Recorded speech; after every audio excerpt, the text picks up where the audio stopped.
voninahitra ho an'Andriamanitra any amin'ny avo indrindra ary fiadanana ety ambony tany ho an'ny olona ankasitrahana. Ampifaliana sy ampitiavana ary ampanetretena indray no iaonana amintsika sy izarana ny tenin'Andriamanitra amintsika amin'ity anio ity, ary dia tonga soa amin'izao fandaharana miomana eona amin'Andriamanitra ho izao. Ary dia faly ihany koa izay miantrano ao aminao raha hitondra an'izao tenin'Andriamanitra izao. Ny voninahitra dia ho an'i Jesosy izay dia mpanompo tsy mahasoa ny tokony natao no natao ary raha misy dera, raha misy laza, raha misy saotra, ny voninahitra dia ho an'i Jesosy Kristy irery ihany. Raha sitranintsika noho ny tenin'Andriamanitra, raha afaka tsika noho ny tenin'Andriamanitra, raha velombelontsika noho ny tenin'Andriamanitra, dia noho ny fiasan'ny fanamasina zany noho ny fahasoavan'i Jesosy Kristy zany noho ny herin'Andriamanitra zany, noho ny famindrapony azay dia fitaovana fotsiny ihany. Fa ny dera, ny laza, ny saotra, ny voninahitra dia entintsika eo amin'ny Jesosy Kristy izay mendrika ahazo izany. Androantsika dia hain'ny tenin'Andriamanitra indray toyany ny amin'ilay resaka fahendrena izay faneresantsika tamin'ny andiany voalohany talohan'ity fizarako ity, ary dia ity zany no andininy faharoa. Mialohan'ny izarako an'izay teny izay dia te ilaza vaovao amintsika koa ny amin'ny fitohizany ny tohiny amin'ny fitoriana izay apetraky ny Tompo ho tanterahantsika amin'izao tany fivahinitsika eto an-tany izao. Hoy ny tenin'Andriamanitra, mandehana amin'izao tontolo izao dia ataovy mpianatra ny firenena rehetra. Mandra-piveriny Jesosy Kristy any amin'ny raholanitra dia mianatritsika. Misy ny fotoana izay omen'ny Tompo ianarantsika, tsika rery ao an-trano ao, tsika rery mitokana miaraka amin'ny Jesosy Kristy Tompo. Misy ny fotoana anankiray izay afaka iarahany daholobe, hanomezana ny teny, hanomezana ny fampianarana. Ary izay indrindra ny vaovao lazaiko amintsika hoe ny 12 ny volana Desambra amin'ny alahady io fotoana io zany, tontolo andron'ny alahady 12 ny volana Desambra dia manasantsika rehetra mba anatona an'izay fotoana izay, mba ho avy amin'izay fotoana izay satria misy fotoana izay natokantsika hiarahana an'Andriamanitra, hiarahana miombam-bavaka, hiarahana miaina, mizara, mitory ny tenin'Andriamanitra, mizara fampianarana ho an'ny olona rehetrarehetra izay atao ao amin'ny PK0 ao an-tanimena zany, ao amin'ny salle grande salle ao amin'ny PK0 ao an-tanimena ny alahady 12 ny volana Desambra. Izay napetraky ny Tompo izy io manery aty anatinay ary tianay atokana tanteraka ho an'i Jesosy Kristy ary anasana antsika rehetrarehetra mihitsy, tsy hanavahana na iza na aviaiza fa ny olona rehetra mihitsy dia asaina amin'io fotoana io. Mety samy any amin'ny toeram-pivavahantsika any tsika, mety samy any amin'izay fikambanantsika any tsika, fa izao no angatahanay amintsika hoe amin'io fotoana io raha mbola azo atao ihany, raha afaka ianao ary tsy misy zahatra tena hoe atananao be dia tena manasanao ho avy amin'ny fotoana ny alahady 12 ny volana Desambra io ianarantsika ny tenin'Andriamanitra indray. Mitohy zany ny fotoana fampianarana araky ny fitetezam-paritra rehetrarehetra dia ho an'ny eto Antananarivo zany. Eto Antananarivo dia fotoana anankiray io izay izarantsika, ampianarantsika ny tenin'Andriamanitra. Ny alahady tontolo andro, ny alahady maraina sy ny alahady hariva zany dia misy fotoana izarana ny tenin'Andriamanitra ao. Araky ny lazaiko teo hoe hisy vavaka, hisy hira fiderana, hisy fotoana izay ametrahana ny fiainantsika eo amin'ny Jesosy Kristy Tompo, fampianarana ny tenin'Andriamanitra indrindra ao anatin'le sehatra hoe miomana eona amin'Andriamanitra ao. Dia anasana ny rehetrarehetra mihitsy zany eto Antananarivo na ny any faritra, ny any province araka voarainao zao fanambarana filazana lazaina izao dia afaka mandamina ny fandaharam-potoana mihitsy ianao dia miakatra aty Antananarivo tsika rehetra, ny any Toliary, ny any Sambava, ny any Majanga, ny any Dego, ny any Tomasina, Iosy, Fianaratsoa, Fort Dauphin, ny lafivalonynosy mihitsy dia asaina daholo tsika ho avy amin'ny fotoana io, fa malalaka ny toerana, malalaka ny fotoana dia afaka tonga ho avokoa tsika eny, fa na dia ny any ampitan-ranomasina ary ny etsy La Réunion, ny etsy Maurice, Seychelles, Mayotte, Comore sy ny sisa rehetra raha mandre zao teny zao dia anasana ny olona rehetrarehetra mihitsy zany haneho ny Tompo ny vonany, iesany, ikasiany antsika, anokafany any masontsika indray. Taddio ary mbola isy ihany filazana ao aoriana ao, fa averiko ihany hoe amin'ny alahady 12 ny volana Desambra dia misy fitoriana, fitoam-bavaka, fampianarana izay atao ao amin'ny PK0 ao an-tanimena, tontolo andro zany izy io, maraina sy ny hariva, manomboka amin'ny 7 maraina manomboka amin'ny 7 dia tonga dia mitohy dia mena ny andinindininy eo ihany tsika ny amin'ny izay mbola andinindininy tsaro fantatra, fa fotoana anankiray izay hanasana ny rehetra ny fotoana mandresantsika ny tenin'Andriamanitra araka ny baiko napetraka Jesosy hoe ataovy mpianatra ny firenena rehetra. Dia misaotra antsika manohana ny asa ambavaka, misaotra antsika manohana ny asa rehetra izay napetraky ny tompo tanterahana ho fanandratana ny anarany ho fampahafantarana anazy ahatonga ny olona hanana fiainana ary hanana fiainana be dia be. Manaraka an'izay dia tiako zaraina ihany koa efa misoratra eo ambany eo foana moa izy rehefa mitory teny eto izay fa misy ihany koa fivoriam-pampianarana izay atao ao Ambohibo ao amin'ny misy tanàna hoe Manomenisoa vavahady fotsifotsy Ambohibo ny lalana makany amin'ny Bianco iny après an'ilay plaque hoe école le paradis des enfants zany dia tonga dia ao aorinan'iny lalana makany amin'ny Bianco amin'ny akavanana eo dia misy vavahady fotsifotsy misy soratra hoe Manomenisoa dia misy fivoriam-bavaka ao sy fampianarana tenin'Andriamanitra isaky ny alahady amin'ny 9 ora maraina. Ary amin'ny androany zany raha mandray ny teny ianao avy mandray an'ity toriteny ity dia afaka tonga any ianao mandray ny fampianarana iray tsy misy fanivanana na hoe iza no afaka mandeha iza tsy afaka mandeha fa zay rehetrarehetra maniry iaino tenin'Andriamanitra, maniry ary idera, maniry ary ivavaka dia raisina ampitiavana, raisina tanandroa afaka tonga amin'izany fotoana zany isaky ny alahady dia misy izay fotoana izay. Zay ihany filazana foy zay tiana hoentina amintsika fandaontsika dia roso avy hatrany ao anatin'ny fampianarana indray ny amin'ny hoe fahendren'Andriamanitra. Ilaina ny fahendren'Andriamanitra efa niresantsika tamin'ny voalohany teo ary tamin'ilay voalohany le fampianarana voalohany nilazaiko tao anatin'iny dia hoe rafitina le izy dia hoe ny fahatahorana an'Andriamanitra no fiandoham-pahendrena. Ny fahatahorana an'Andriamanitra ny fiandoham-pahendrena tao amin'ny Salamo 110 ary dia tena ilaitsika zay hoe fahendrena zay satria nahoana tsara lavitra izy noho ny volafotsy, tsara lavitra izy noho ny voangy, tsara lavitra izy noho ny volamena. Resika vetrany no abolana fahavalo,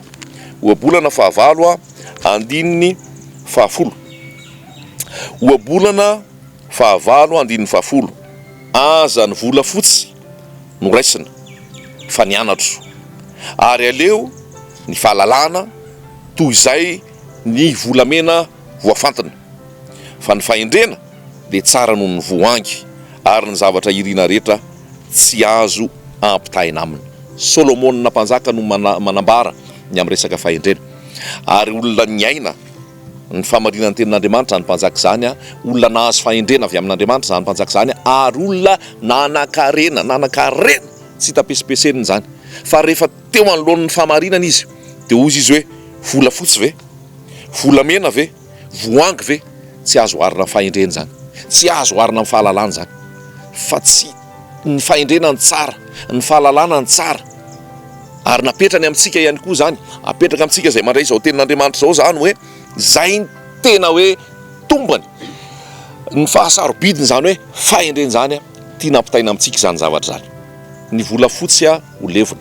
ny volamena ho levona, ny perla, ny voangy ho levona, ho potika avokoa. Fa ho an'izay manam-pahendrena, ho an'izay manana fahalalana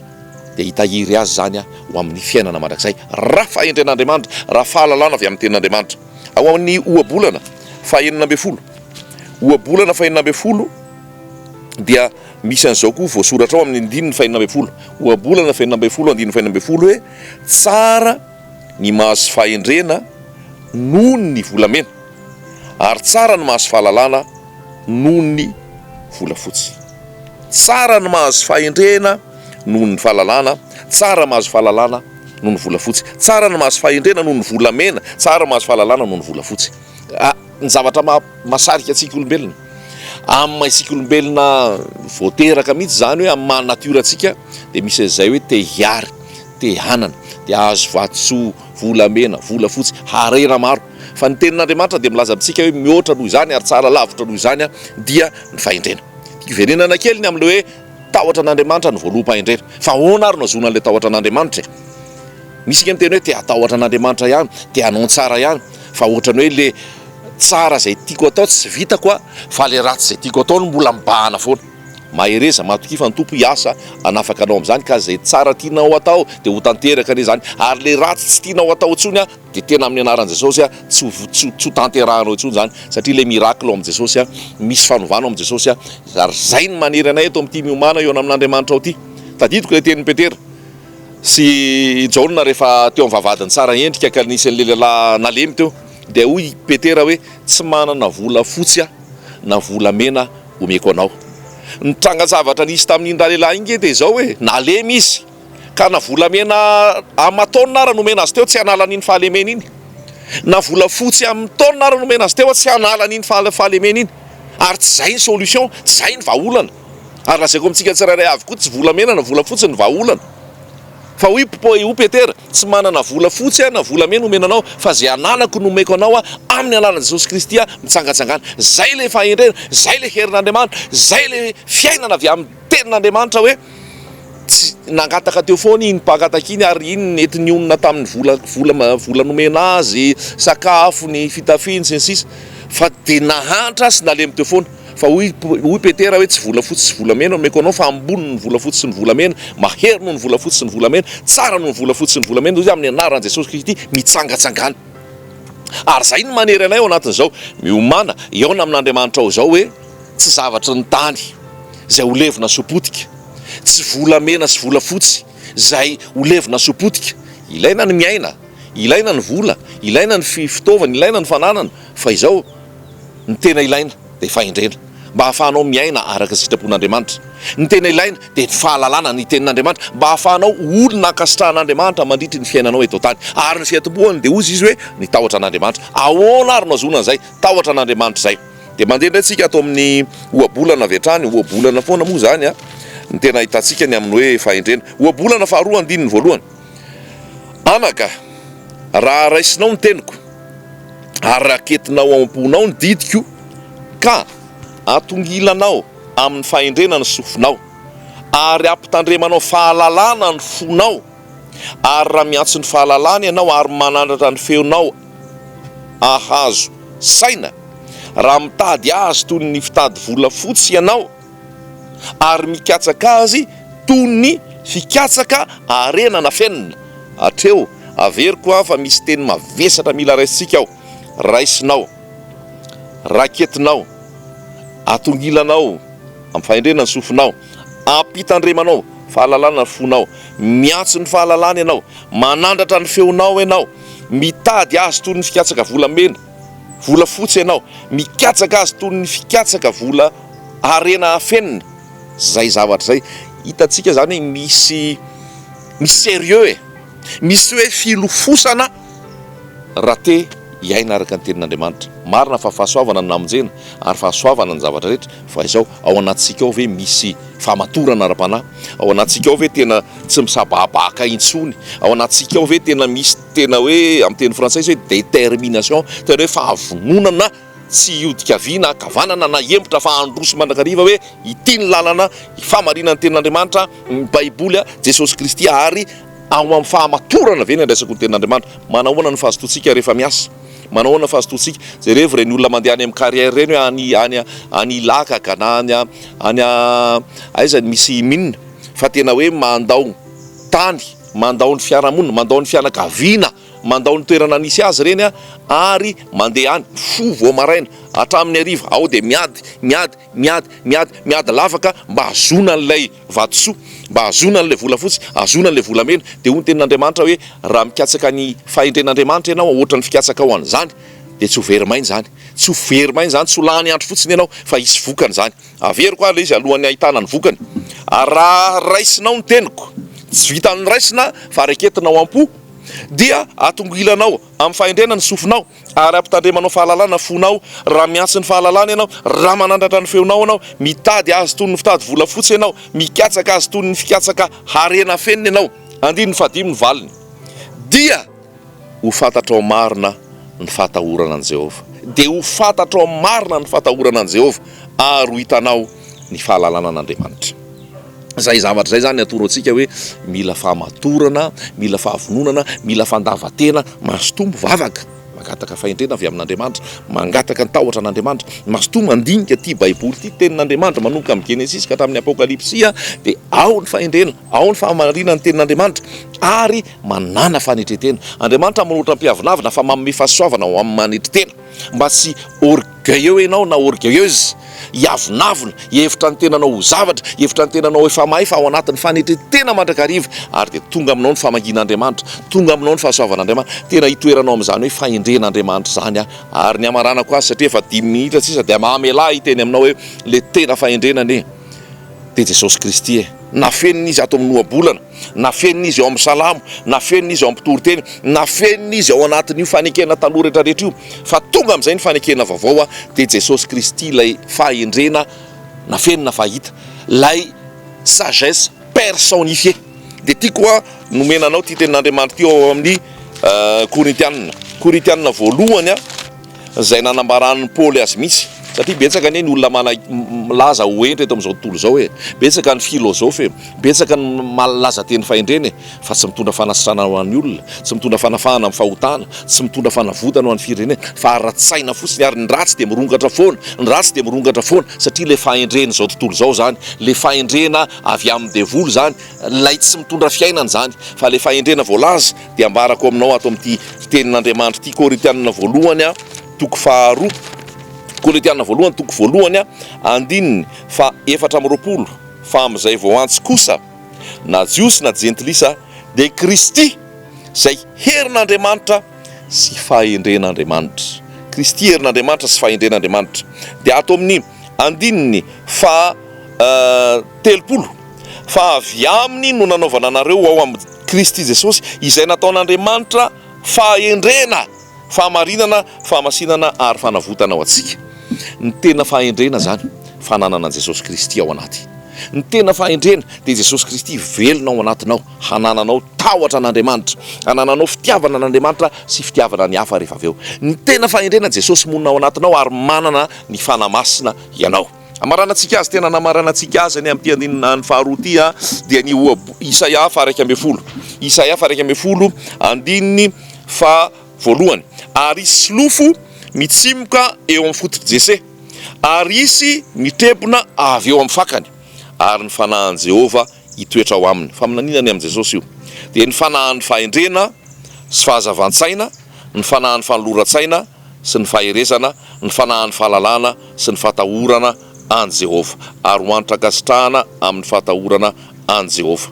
Izy io Jesosy io. Nefa rehefa monina ao anatinao Jesosy dia ianao koa zany a tempolon'ny fanamasina, dia voalaza fa hananan'ny fanahan'i Jehova ianao a, fanahan'ny fahendrena, fanahan'ny fahazavan-tsaina, fanahan'ny fanoloran-tsaina, fanahan'ny faherezana, fanahan'ny fahalalana sy ny fahatahorana an Jehova, ary ho hanitra kasitrahana aminy ny fahatahorana an Jehova, ka tsy hitsara araka ny hitan'ny masony izy na ampiaiky araka ny renitsofiny. Hanitra kasitrahana ozy izy ny fahatahorana an Jehova. Eto ary amaranaka ny teniko dia zao, hanitra kasitrahana ny fahatahorana an'Andriamanitra. Jesosy Kristy mila monina ao anatinao amin'ny alalan'ny fibebahana, amin'ny alalan'ny fahafoizanao, ny fahotanao a, fanoloran-tenanao azy a, monina ao anatinao ny tenin'Andriamanitra, monina ao anatinao Jesosy Kristy, tempolo fanamasy tenao a, fanahan'ny fahendrena, fanahan'ny fahalalana, fanahan'ny fahazavan-tsaina, hanitra eo anatrehan'Andriamanitra amin'izay ianao, satria misy tahotra an'Andriamanitra. Ilain'ny filoham-pirenena zany, ilain'ny filohan'ny androm-panjakana zany, ilain'ny zay rehetrarehetra mpitory filazantsara sy mpitantana fiangonana zany, ilain'ny mpiandraikitra zany, ilain'ny olona rehetra zany, ilain'ny raim-pianakaviana, renim-pianakaviana, ilain'ny zanaka ao an-tokantrano, ilain'ny fiarahamonina ray manontolo, dia milaza aminao fa tsisy vahaolana azo antoka ary tena mandaitra afa-tsy Jesosy Kristy, lalana sy fahamarinana ary fiainana. Andramoka izaho efa nanandrana noho ny fahasoavan'i Jesosy, ary tsapako ny fitiavany sy ny famindrapony, tsapako fa manome fahendrena isan'andro san'andro izy, ary mitarika amin'ny lalan'ny sitrapony. Maro raha lasa anambavy ao ambadika ao izay miara-miasa, izay omeny tompo fahendrena ihany koa, ary mandeha araka ny sitrapon'Andriamanitra. Averiko any, tsy zay ny tsara, tsy zay ny lafatra noho ny famindrapon'ny tompo sy noho ny fahasoavany irery ihany, ary ny dera dia ho azy ihany, fa noho ny fahasoavan'Andriamanitra dia nitarihany amin'izany fahendrena zany. Dia irariko ihany koa ho antsika rehetrarehetra, aza maika ny amin'ny vola fotsy sy ny volamena sy ny mirakla maro isan-karazany, fa aoka ho maika ny amin'i Jesosy velona ao anatinao, mitondra anao amin'ny fahendrena amin'ny zavatra rehetra, mitondra anao amin'ny tahotra an'Andriamanitra, mitondra anao amin'ny fahazavan-tsaina, ary ahitanao zany hoe fiadanana sy fitsarana miaraka amin'i Jesosy zany a, lanitra sokatra ho anao, voasoratra any an-danitra ny anaranao, fa eto tany ihany koa dia efa misy ny fitsarana avy amin'i Jesosy a, ary mitahiry anao izy, ary ambininy anao amin'izay rehetrarehetra ataonao noho i Jesosy Kristy a, tsy ho vidy mbola amin'ny karena zany, fa amin'ny finoana izay mitarika anao a ho amin'ny fibebahana. Dia inoko fa voaraintsika izany teny zany a, ho tanlonaka neny fotsika, aniry, andaitra, amoa, ary tombo be tsika amin'izany tenin'Andriamanitra zany a, ny voninahitra dia ho an'i Jesosy. Averiko ihany amin'ny 12 décembre, amin'ny 7 maraina manontolo andro azy etarian'ny tompontsika ao na hatramin'ny eninarivo ary dia misy fitoriana tenin'Andriamanitra hanasana ny olona rehetra eto Antananarivo sy any amin'ny faritany rehetrarehetra any sy ny any amin'ny Oseany Indiana sy any ampitan-dranomasina teo avy fa misy fitoriana izay atao ao amin'ny PK0 Antanimena ny 12 décembre 2021 manoka amin'ny 7 ora hanasana ny olona rehetra tsy akanavaka na iza izy afatsika mihaino tenin'Andriamanitra fotoan-dehibe zany voninahitra ho an'i Jesosy hanasana antsika maimaim-poana tsy misy rakitra tsy misy faletana arabola tsy misy vidim-pidirana fa nomena maimaim-poana zay dia mizara maimaim-poana tiana zaranantsika izany fandaharam-potoana zany mba hahatonga avantsika rehetrarehetra ao azontsika fiainana noho ny fanatrehan'i Jesosy. Haleloia, amen.